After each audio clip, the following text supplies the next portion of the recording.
Hi, welcome back to the basement. I'm Steve Lewis. Today we begin our in-depth look at the year 1968 as background for our discussion of the Beach Boys' Friends album. Of course, 1968 was a period of intense change, some of it tragic and depressing, some of it exciting and inspiring. In any case, things look quite different at the end of December from the way they had at the beginning of January, so there's a lot to get to here. As we've done before, we'll split the episodes into quarters, discussing each quarter, and then after the second quarter, we'll talk about the Friends album, since the Friends album came out right at the end of that second quarter. Then we'll return and talk about the second half of 1968. And I can already see that there's more to talk about in this first quarter than we can do in one episode, so we'll split that in two. And that means that this episode is going to be very light on Beach Boy content. We'll talk about what they were up to in those first 3 months of the year in the next episode. So, without further ado, light up that incense, break out those paisley prints, put on your mini skirts, Nehru shirts, and love beads, and let's take a trip back into early 1968. As 1968 began, popular music was largely in the thrall of psychedelia.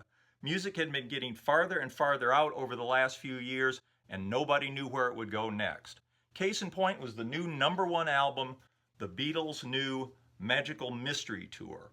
On their prior album, they'd been dressed as a psychedelic marching band. Now the band was dressed as animals. The music was wild, though still accessible, but who knew where the Beatles could possibly go after Magical Mystery Tour?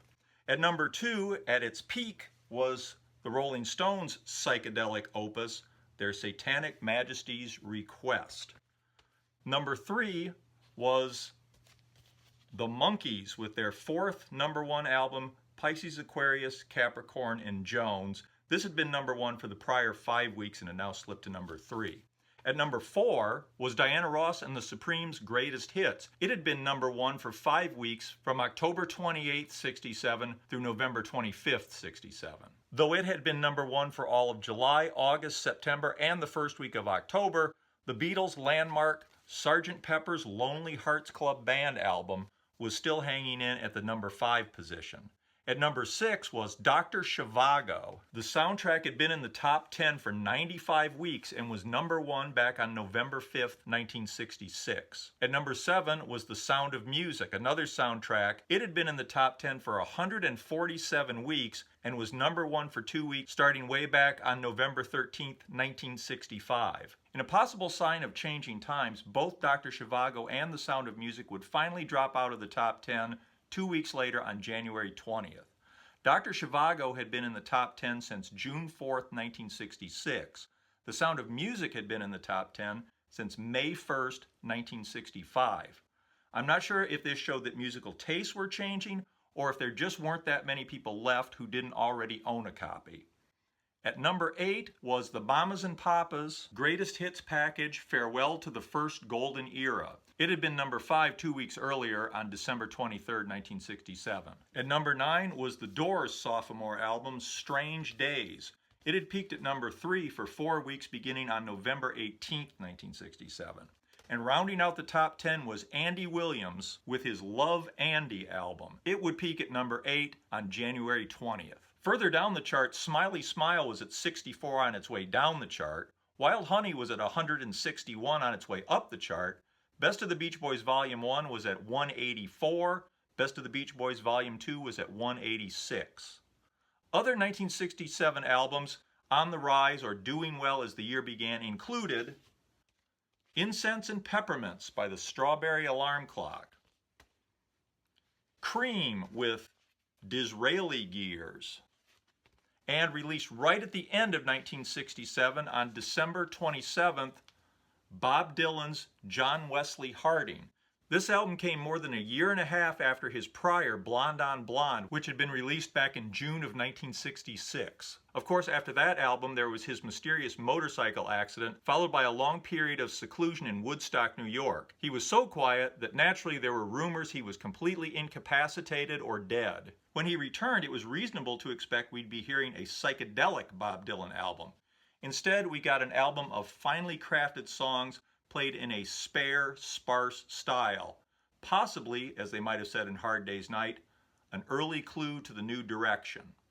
Also doing well was Barbra Streisand's Simply Streisand, Wes Montgomery's A Day in the Life, a very surprising modern jazz take on one of the unlikeliest Beatles songs for a cover version, Vicki Carr's It Must Be Him album containing her melodramatic hit, Ninth by Herb Alpert and the Tijuana Brass, Engelbert Humperdinck's The Last Waltz, a couple of greatest hits packages, Golden Hits by the Turtles, and Golden Hits Part 1 by Dionne Warwick. There were some movie soundtracks, Camelot and Bonnie and Clyde, and The Valley of the Dolls. This could have been one of the great soundtracks of all time, except that contractual obligations prevented Dionne Warwick, who sang the title track in the movie, from appearing on the album.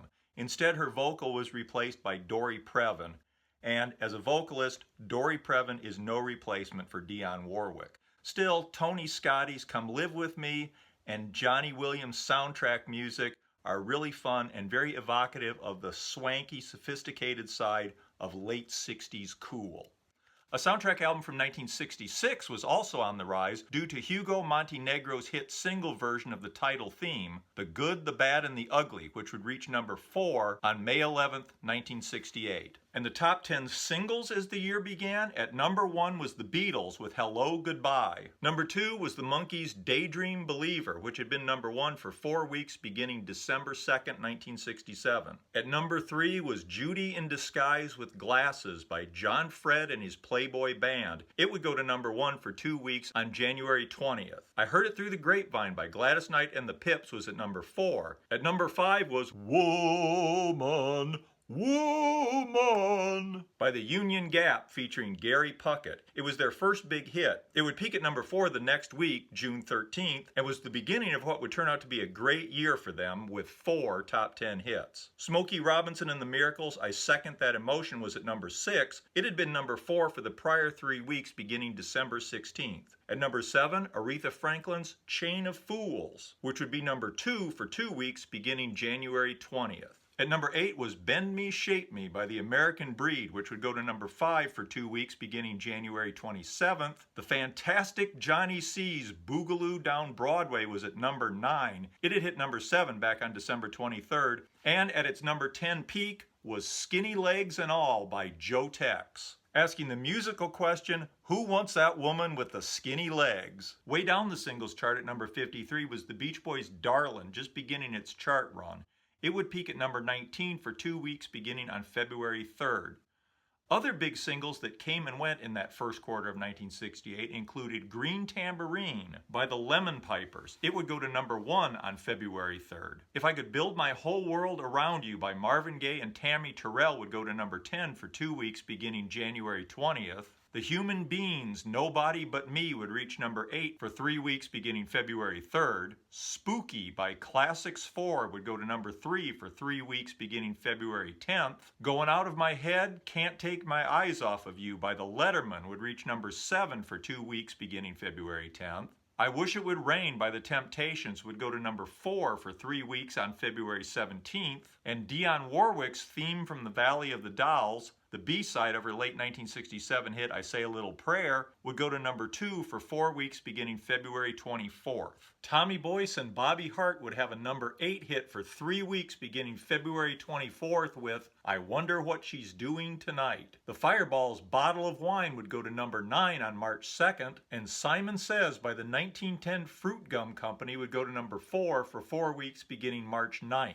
The Association's Everything That Touches You would hit number 10 on March 9th. Just Dropped In to See What Condition My Condition Was In by the First Edition would go to number 5 for 2 weeks beginning March 16th. And Sam and Dave's I Thank You would hit number 9 on March 23rd. Major new album releases in January included Vincibus Eruptum by Blue Cheer, released on January 16th. The soundtrack to The Graduate, featuring songs by Simon and Garfunkel, released on January 21st.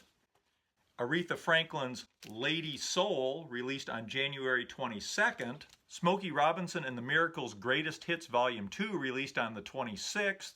On January 29th came the Steppenwolf album. Also in January, Horizontal by the Bee Gees was released in the US. Interestingly, the US cover took the UK cover image, put a wall and a mirror frame around it, and printed it as a reverse mirror image. Also in January came Music from a Fistful of Dollars and For a Few Dollars More, and The Good, the Bad, and the Ugly by Hugo Montenegro, containing the eventual #2 hit, The Good, the Bad, and the Ugly. Also released was Ed Ames' hit album, Who Will Answer? Major album releases in February included Once Upon a Dream by the Rascals and Dock of the Bay by Otis Redding.